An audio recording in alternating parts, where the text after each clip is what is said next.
اے باد صبا کچھ تو نے سنا مہمان جو آنے والے ہیں، کلیاں نہ بچھانا راہوں میں ہم آنکھ بچھانے والے ہیں۔ بسم اللہ الرحمن الرحیم۔ الحمدللہ رب العالمین والصلاة والسلام علی نبینا محمد وعلی آلہ واصحابہ اجمعین، اما بعد۔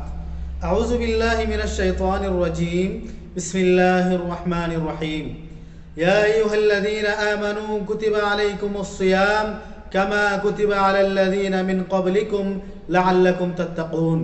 اے ایمان والو، تم پر روزے فرض کیے گئے ہیں جیسا کہ تم سے پہلی قوموں پر روزے فرض کیے گئے تھے تاکہ تم تقوی اور پرہیزگار والے بن جاؤ۔ اے باد صبا کچھ تو نے سنا مہمان جو آنے والے ہیں، کلیاں نہ بچھانا راہوں میں ہم آنکھ بچھانے والے ہیں۔ محترم ناظرین، استقبال رمضان کے تعلق سے بہت ساری باتیں سامنے آتی ہیں۔ اب سوال یہ پیدا ہوتا ہے کہ رمضان کا استقبال کیسے کیا جائے۔ استقبال کا معنی ہے کسی کو خوش آمدید کہنا، اور عربی زبان میں استقبال کے لیے اہلا و سہلا و مرحبا بکم جیسے کلمات استعمال ہوتے ہیں۔ کسی کو مرحبا کہنے کا مطلب یہ ہوتا ہے کہ آپ کے لیے ہمارا دل کشادہ ہے، آپ کے لیے ہم آنکھ بچھائے آپ کا انتظار کر رہے تھے، گویا کہ محبت اور خلوص کا مکمل اظہار کرنا۔ کیا ہم اور آپ رمضان کے استقبال کے لیے تیار ہیں؟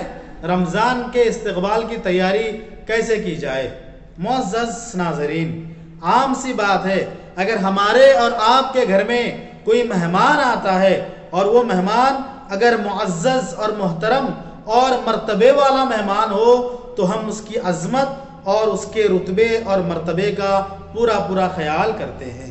اس مہمان کے آنے سے قبل ہماری یہ کوشش ہوتی ہے کہ ہم اپنے گھر کو صاف کریں، ہم اپنے گھر میں ساز و سامان کو ترتیب سے رکھیں، اور حد تو یہ ہے کہ ہم اپنے بچوں کو اپنے گھر میں موجود نونہالوں اور چھوٹے بچوں کو یہ تاکید کرتے ہیں اور ان کے سامنے یہ واضح کرنے کی کوشش کرتے ہیں کہ آنے والا مہمان کتنی عظمتوں اور مرتبے والا مہمان ہے۔ بالکل اسی طرح رمضان کے استقبال کے لیے ہم کو پوری تیاری اور پوری لگن کے ساتھ جڑ جانا چاہیے۔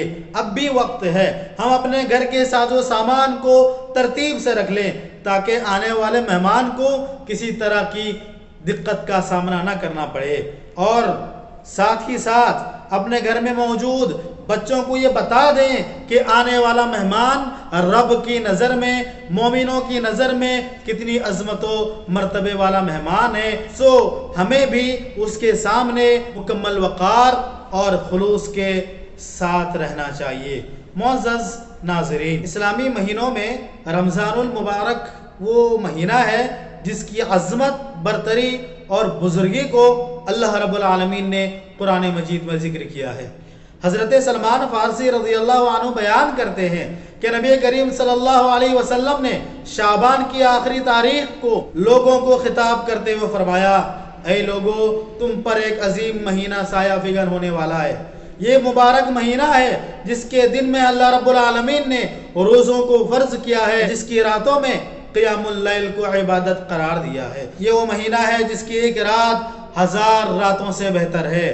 اللہ رب العالمین اس مہینے میں نفل عبادت کا بدلہ فرض عبادت کے برابر دیتے ہیں۔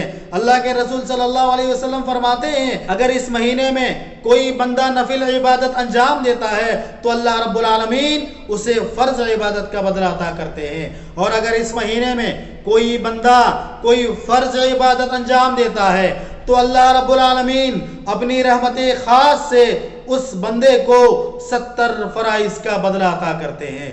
معزز ناظرین، رمضان المبارک کی عظمت اور برتری کا اندازہ اس بات سے لگائیے کہ اللہ رب العالمین فرماتے ہیں، الصوم لی وانا اجزئ بہ، کہ روزہ صرف اور صرف میرے لیے ہے اور میں اس کا بدلہ دینے والا ہوں۔